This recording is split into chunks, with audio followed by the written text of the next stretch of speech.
Hi friends, இன்னைக்கு நம்ம வீடியோல சூப்பர் ஈஸியா சைனீஸ் ஸ்டைல்ல ஒரு லெமன் சிக்கன் ரெசிபி எப்படி செய்யறதுன்னு பார்க்கலாமா? அதுக்கு ஒரு பவுல்ல 300 கிராம் போன்லெஸ் சிக்கன் எடுத்திருக்கேன். அது கூடவே 1.5 டேபிள் ஸ்பூன் கார்ன்ஃபிளவர் மாவு, 1 டேபிள் ஸ்பூன் மைதா மாவு, 3/4 டேபிள் ஸ்பூன் மிளகுத்தூள், 1/2 டேபிள் ஸ்பூன் உப்பு எல்லாத்தையும் சேர்த்துட்டு நல்லா கலந்துட்டு ஒரு 15ல இருந்து 20 நிமிஷம் அதை ஊறுறதுக்காக வச்சிடலாம்.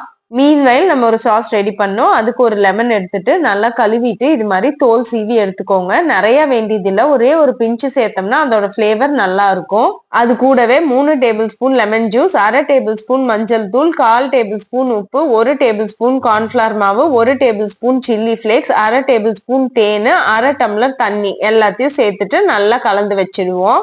கடாயில கொஞ்சமா எண்ணெய் சேர்த்துட்டு எண்ணெய் நல்லா சூடானதுக்கு அப்புறமா நம்ம மேரினேட் பண்ணி வச்சிருக்க சிக்கன் எல்லாத்தையும் 2 சைடும் கோல்டன் ப்ரௌன் கலர்ல ஃப்ரை பண்ணி எடுத்துக்கலாம். மேக்சிமம் 3 நிமிஷத்துக்கு மேல ஃப்ரை பண்ணாதீங்க. இப்போ ஒரு கடாயில 1 டேபிள் ஸ்பூன் எண்ணெய் சேர்த்துட்டு எண்ணெய் நல்லா சூடானதுக்கு அப்புறமா 10 பல் பூண்டை பொடி பொடியா நறுக்கி சேர்த்துக்கலாம். கூடவே 3 பச்சை மிளகாவும் சேர்த்துட்டு ஒரு 2ல இருந்து 3 நிமிஷம் நல்லா வதக்கிக்கலாம்.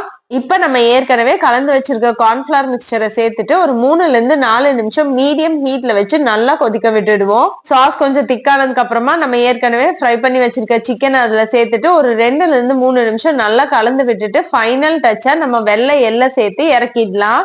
நல்லா சுட சுட ஃப்ரைட் ரைஸ்க்கு வச்சு சாப்பிட்டீங்கன்னா இது ஒரு பெஸ்ட் காம்பினேஷனா இருக்கும். கண்டிப்பா ட்ரை பண்ணி பாருங்க. பாய்.